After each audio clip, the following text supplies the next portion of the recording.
Friday, final show of the week. Let's go. Hello and welcome back to Content Club, where we discuss the hottest topics in European football. Joining me as ever is Patrick Van Straat and Chris Hamill. We've done a little switcheroo on the old seating plan, keeping it fresh.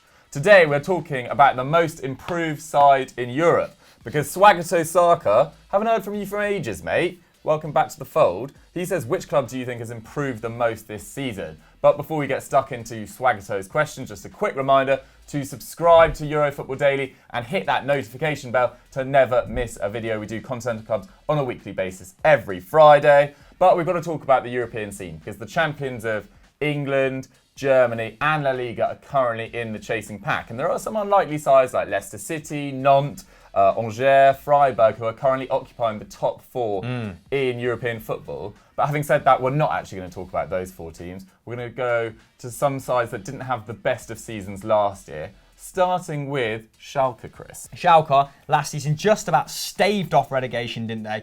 Only clearing the lower echelons of German football by 5 points. They won 8 of 38 games all season, so it was a rough campaign for Schalke fans. They finished with 30 fewer points than in 17-18 when Tedesco led them to second. They only won 2 games actually from the 20th of January onwards. So a really rough second half. It's not even like it was spread across the course of the season. Also crashed out of the Champions League, didn't they? Which was sort of their saving grace as the season progressed. Losing 10-2 on aggregate to Manchester City. I mean, if you're going to forgive a side for losing 10-2 to a team, it might as well be Manchester City. So they were forced to sack Tedesco. As a result, they brought in Hoob Stevens, which was a little bit weird, a little bit underwhelming, because he'd been out of work since 2016. But I suppose it worked to an extent. And then this season, pretty interesting appointment. David Wagner comes in. Quite a surprise one. He actually came in May, didn't he? Sorry. So 5 months on from walking away from that Huddersfield job when they got off to a catastrophic start to their second season in the Premier League under him. Yes. He did have an affiliation with the club, so it wasn't too sort of juxtaposed, him being at the helm. He played for them between 1995 and 1997. And when he arrived, it was a case of pretty much work with what you have. So they'd already spent 25 million euros on the likes of Ozan Kabak and Benito Raman, and the arrival of Juan Miranda and John Joe Kenny, who's been one of the stars at the start of this season, arrived on loan as well. So they took 1 point from their opening 2 games. Not great, but have been decent since. So they've been unbeaten since the 31st of August. Played 5, won 4, drawn 1, scoring 14 and conceding 4. Now they sit 6th, just 2 points off Gladbach. If you have a look at the expected points, they've maybe been a bit fortunate. Expected points pretty much has Bayern top, Dortmund second. So it's business as usual in the Bundesliga, but throwing up a few surprises, much like it did last campaign. Now, their key players at the start of this season, at the very least, have been 22-year-old Amin Harit, 18 appearances in 18-19, so 1 goal and 1 assist. Not the best kind of breakout campaign for him, but 19-20, 6 goal contributions in 7 games. Come to the party. Drop Mike. So 1.8 shots, 2.1 key passes, 2.4 dribbles, and an expected goal and assist return of 0.43 per 90. So not staggeringly high. Might have been a bit fortunate with those goal contributions. I'm not quite sure if he's taking set pieces, if maybe he scored a few headers. He's banged a few from outside the box. So he's got a bit of a long-range ping on him. He does indeed. Okay, fair enough. Serda as well has been great for him from the centre of midfield. Prodigious young talent there. 3 goals in 5 games, and his numbers are just frightening. He's contributed on both ends, so almost 6 tackles and interceptions as well. 2.3 shots. What is going on with him? 0.8 key passes, 2.3 dribbles, only 26 passes a game, which does give you some indication as to what sort of style Wagner has used at Schalke. So they're currently 11th for shots, 9th for shots on target, 8th for shots conceded, and then going back to what I said about the centre midfielder only having 29 passes, 11th for possession, 12th for pass accuracy. Probably the most boring stat on this sheet, but we're going to continue. They play against Hoffenheim this weekend, so that should be a really fun game. And then they have Dortmund at home in the Ruhr derby the following weekend. So really couple of really exciting weeks on the cards for Schalke and some slightly more testing sides. So let's see if they still look in decent form in a couple of weeks. But those numbers do suggest they're running hot. I would expect that to probably level out and for them to maybe finish from 6th to 8th. Yeah, I think it would be a massive improvement on last year, obviously. Such a demoralising campaign last year. I was actually quite convinced they were going to go down for a bit because they couldn't get either of their strikers, Uth or Bergstaller, to score.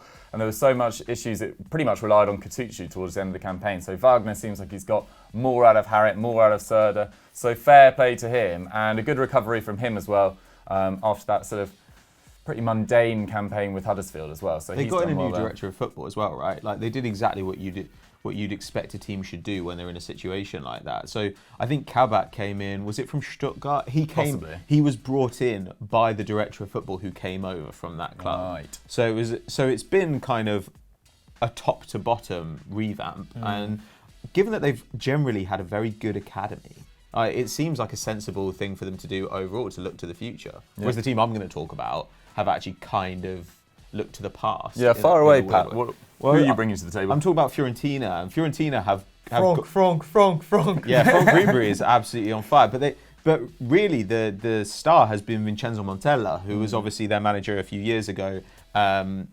Last season they had Stefano Pioli coming off the back of his underwhelming time at Inter, sacked him, brought in Montella, and he had a pretty rough start as well. I mean, his first 7 games, so those were the last 7 games of last season, 2 draws and 5 losses. First 4 games of this season, 2 losses, then 2 draws. But now they've won 3 on a bounce, and they're up just behind Napoli, I think, like a couple of points behind them anyway, 2 points behind them, and they're kind of in that bracket of like the 5th and 6th best teams in the country, and that's kind of backed up by expected goals, though they're a little bit better shots-wise. They take a lot of shots, they don't concede very many. But they're playing a really interesting, weird system. Like they play a strikerless system. And this isn't like a false 9 or whatever. They just don't play with anybody really beyond the kind of front half of the middle third. So they essentially use Chiesa and Ribery as like wide forwards, and it means there's no focal point for the defence. And what it essentially does is often means that Chiesa and Ribery are isolated against centre-backs in transition. And it's working brilliantly for them. I mean, Ribery is averaging 4.3 dribbles. That's and crazy. While his shot numbers, his key passes are a little bit lower, he's contributing about 3.7 of the 2 put together per 90. He's got 0.61 expected goals and assists per 90. Chiesa's on 0.62 and is also adding a couple of dribbles. So it's really, really exciting. And they're a team that nobody really wants to play against. Plus, they've added talent. You know, we've always talked about them having Dragowski. Dragowski's good. We talked about that in the summer. But we've always talked about them having guys like Milenkovic, who are really, really exciting. They've also got in Dalbert from Inter, which I think is a really good acquisition. But Pulgar? I think Pulgar is really the star. Yeah, bringing in Pulgar from Bologna in the summer was an absolutely brilliant move. Like he's just... to me, he's a very, very big upgrade on Jordan Vertu, who I've never particularly rated. He's gone off to Roma. He's kind of an average player, and he continues to look average at Roma. But Pulgar is a really good defensive midfielder, great at breaking up play, like 4.5 tackles and interceptions a game. And he's also producing 3.5 key passes. Currently got 3 goals, 2 assists, mostly because he's been taking penalties. In fact, I think he scored the most penalties in Serie A in 2019 of anybody. He looks cool as well. He's got like sleeve tattoo, and he's olive skin. He's a very petite, like kind of little bruiser. I say petite. He's short, but he's a little bruiser. But obviously he's got some skill to go along with his. I mean, pretty aggressive tackling style, I've got to say. I don't know. I think that Montella was obviously a good guy to bring back. He played a really exciting attacking style there. And generally speaking, Italian managers are pretty versatile, pretty flexible.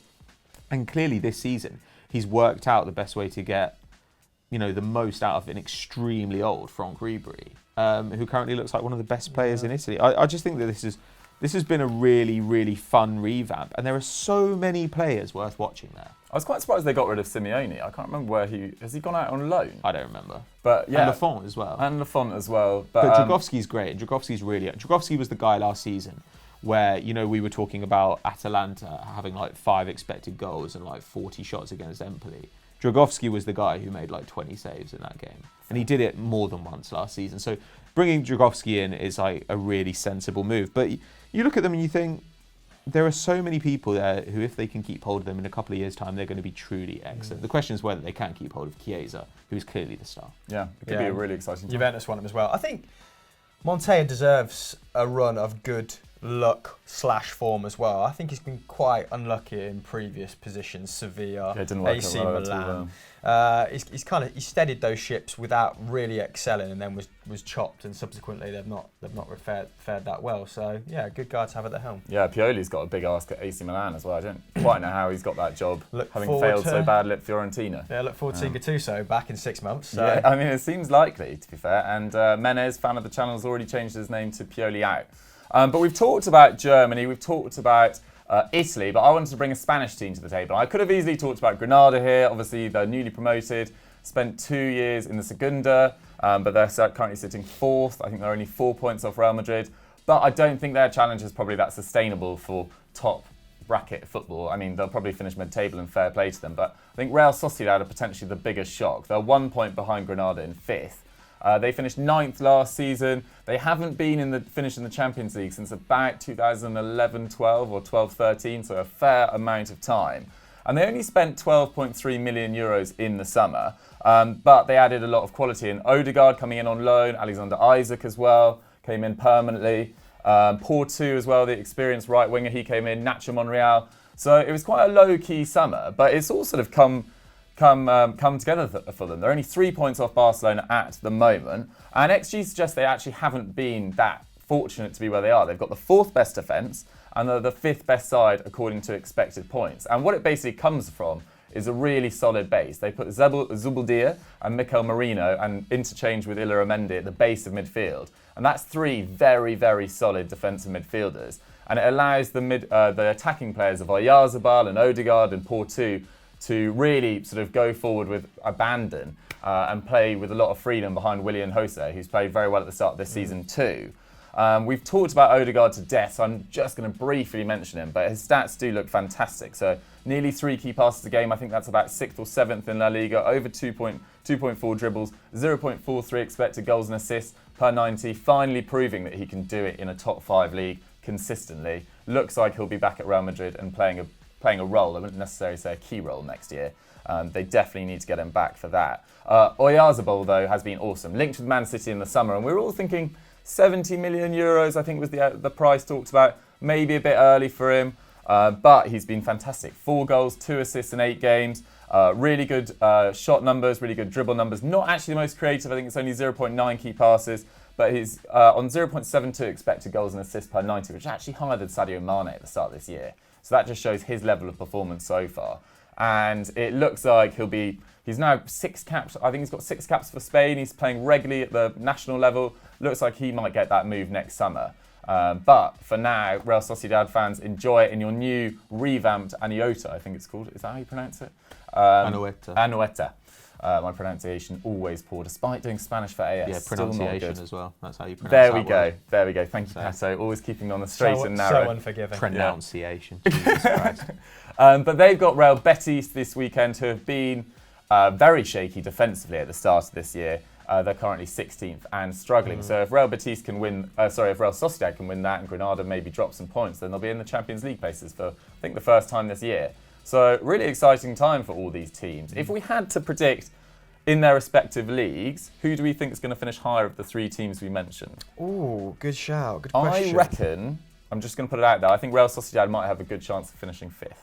I'm not sure whether... I think it'll probably go Sociedad, Fiorentina. And then maybe Schalke. Just with the strength of teams in the Bundesliga at the moment.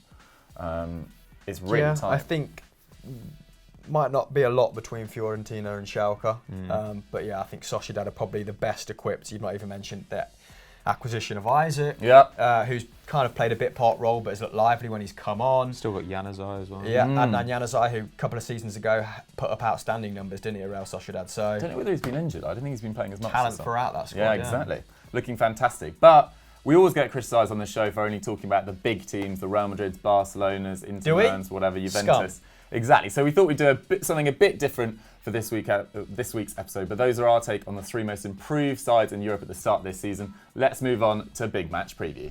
Our big match preview this weekend is Borussia Dortmund versus Gladbach, which takes place tomorrow evening, 5:30 p.m. As we said before, the Bundesliga is totally ridiculous this season. There's just 4 points separating 8th place Dortmund and table toppers Gladbach. And who plays this weekend? Dortmund and Gladbach. Gladbach arrive at the Westfalenstadion in superb form, having won 5 of their opening 7 games with just one defeat, which was a 3-1 loss to Leipzig. They win here, they cement their position at the top of the table, and they'll try to heap more misery on Dortmund. Yeah, September, a bit of a topsy-turvy month because they're actually second on the 14th. And now, a month later, they find themselves languishing in 8th. And since the international break, they've won 1 game in the Champions League against Slavia Prague when Hakimi went absolutely mental, scoring 2 outstanding individual goals in that game. They've drawn with Barcelona as well, haven't they? But they just keep drawing in the Bundesliga. 3 consecutive 2-2 draws following those results, with 2 own goals coming from Delaney and Akanji, meaning that they threw away 2-1 leads against Wolfsburg and SC Freiburg. Now, expected goals does suggest that they've been really unlucky in this period owing to the quality of chances they've created. So their XG was 4.9 in these games to their opponent's 2.7. So maybe a little bit unlucky not to escape with 3 points at least in one of them. The metric also suggests they probably shouldn't be in 8th either, like we alluded to a minute ago in the Schalke section. So they've got the 4th best attack at current, the 3rd best defence, and that equates apparently to 2nd best overall behind Bayern Munich. Now, we've spoken about Sancho, Paco and Royce until the cows come home. Wonder what is German for cows. Anyway, moving on. Let's fast forward to some other players in the squad who are really enabling Favre to exact that quite specific system that he's got in place. So, I know the front 3 is quite fluid, hence why we spoke about them. They put up really good numbers. But traditionally, his sides have built quite slowly from the back and then bang. The personnel he's got up front have been able to spring, really quick counters. But he needs sort of Witsel at the base of midfield to be that deep line playmaker, to protect that back four when, one of the wing backs like Hakimi goes walkabout. So Axel Witsel's numbers this season, 1.9 shots. We speak about him being defensively minded, but pretty handy in front of goal as well. 2 goals in his last 3 games, including an absolute peach of a volley against Freiburg. 1.2 key passes, 1 dribble, 85 passes a game. That really does emphasise what we were talking about before, which is the most in the squad with a 94% pass act. So he's an absolute metronome. And Torgan Hazard, maybe it's not gone for him quite as planned at the start of this season. 4 assists in 425 minutes is not bad at all, is it? 5 starts, 1 appearance coming off the bench. 2.9 tackles and interceptions, which is 2nd for tackles in the squad, actually. Shows that he is trying really hard. He probably is there. One of their trigger points in a pretty modest press.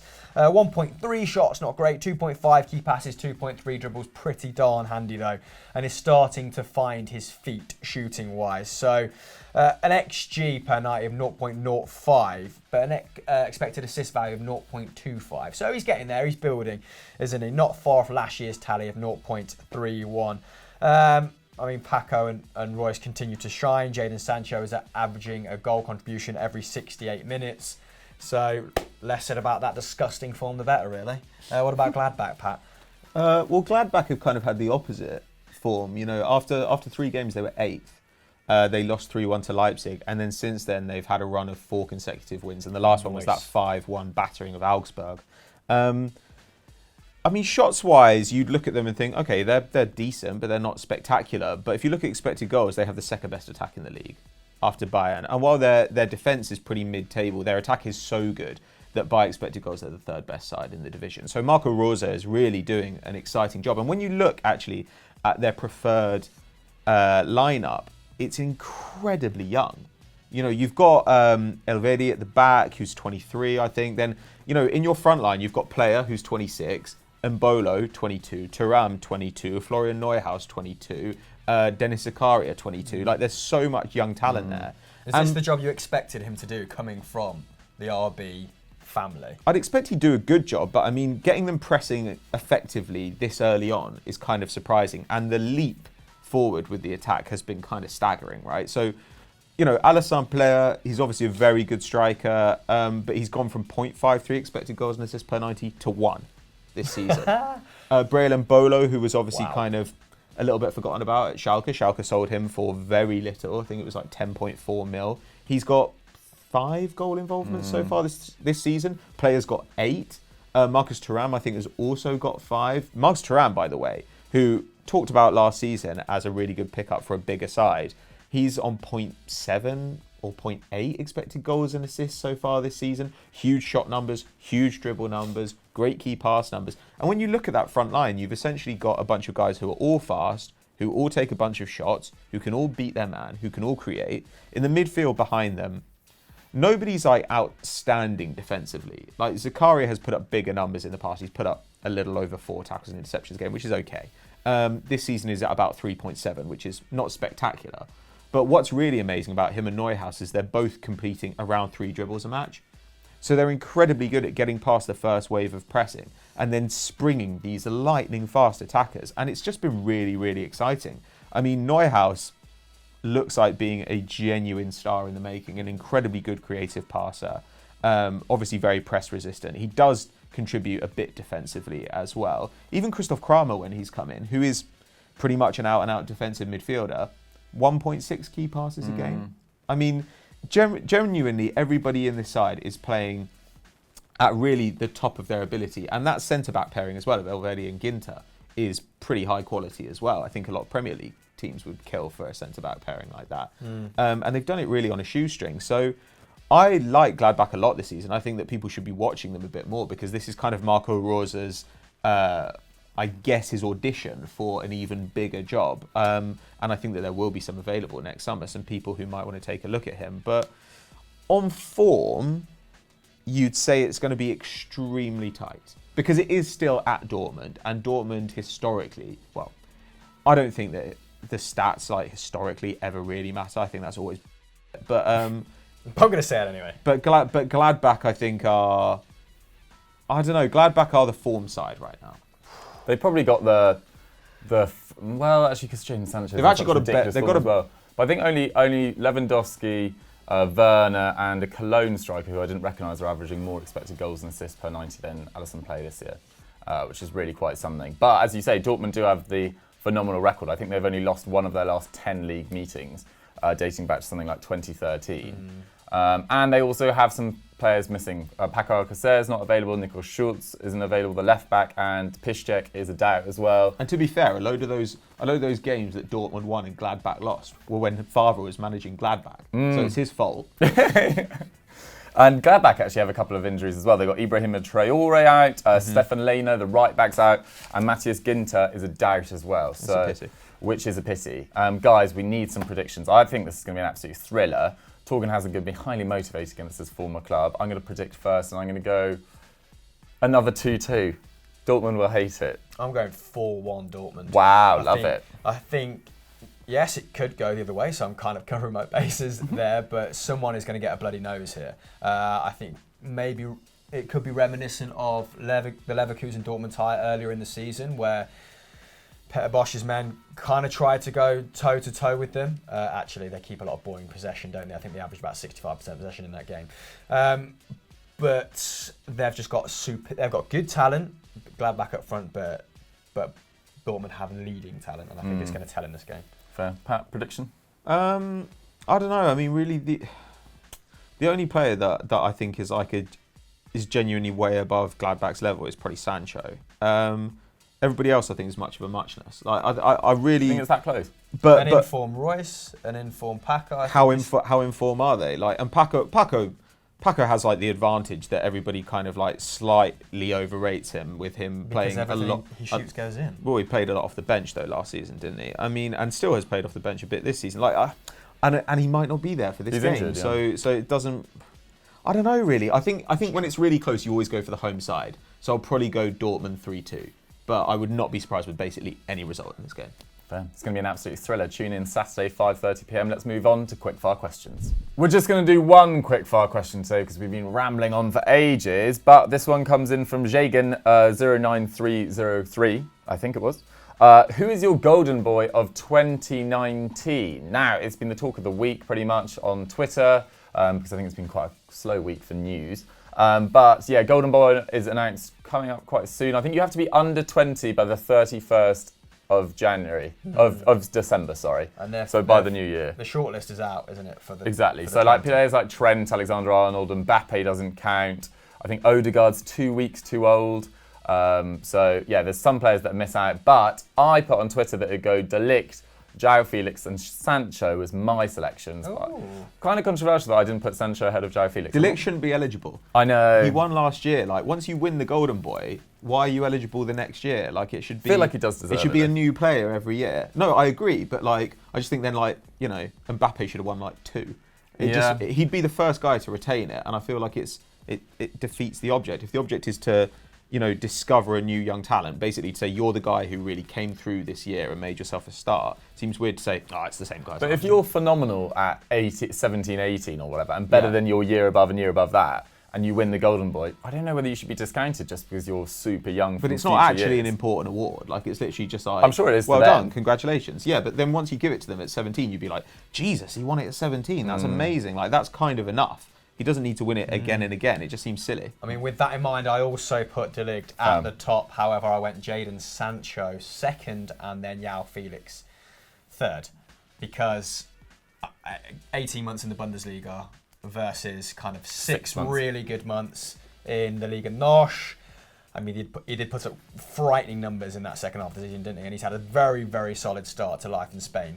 But for me, that's why Jadon Sancho edges him. I think my reasoning was that he also won things as well, which is a bit silly because it shouldn't really come down to that. Who are you, Danny Mills? It should come down to performance. And I slightly regret not putting Sancho second, if I'm totally honest. But good honesty. Hey. Really? Yeah. I put Sancho 1. Really? Definitely. Yeah. Did you discount De Ligt on the whole? Yeah, of course. Like, so it goes Sancho, and then I think like there's a really strong crop. You could put Felix in, Vinicius Junior, but I'd probably go Donnarumma and then Felix maybe. Not Havertz. I thought you might mention Havertz. No, I like Havertz, but I still think he was a bit lucky to get as many goals as he got last season. I would be intrigued to see what he turns into going forward. Felix is already running an attack at a big team, and he's one of the most expensive players in the world. I think Guendouzi I think Havertz I had Havertz 4th, Guendouzi 5th. Actually, now you've mentioned it. Havertz probably will, I think, be further down the list than he deserves based on the fact that he's playing at Leverkusen, and quite a few of these candidates are at the sharp end of their league's stick, aren't they? So I think he might be a little bit unfortunate. But Guendouzi, had he been this good, you know, had his form, if you transported his form at the start of the season to kind of 6 months, 12 months of last season, then he'd be in my top 3. Yeah, there's some quite weird inclusions as well. I think Ansu Fati's done very well to get in there after 6 appearances. That's mental. Fati, Foden, Rodrigo, like, these less are than weird 1,000 inclusions. minutes between them. I think people are just remembering Andriy pretty Lunin, much. what is he The doing? goalkeeper. Yeah. The goalkeeper that was on loan. Yeah, From to Real the league. Really Very rogue. played. So FIFA, sort yourselves out. Same with the FIFA Best Award. It's all a bit confusing. Anyway, almost that's like all it's we've got stupid. time for on Content Club this week. Let us know what who you guys would choose. Sorry, in your top 3. In your let us know your top 3s in the comments down below. Got it out there in the end. Chris, what should they go do now? They should go and watch We Need to Talk on Football Daily and Hot Takes. Didn't get an awful lot of love this week. Is it because we titled it something to do with Tottenham and no one cares about Tottenham? Probably. So should that happen again? No, is the answer. No. And Strahd, on what podcasts are out? The Game's Gone Mad has already gone live by the time you see this video, and we will also have Sunday Vibes Extra Time coming out for you on Sunday. Hugely exciting. Team of the decade. You've got a cracking weekend lined up of Football Daily content. Thank you very much for watching. Don't forget to like and subscribe, and we'll see you next time. Bye.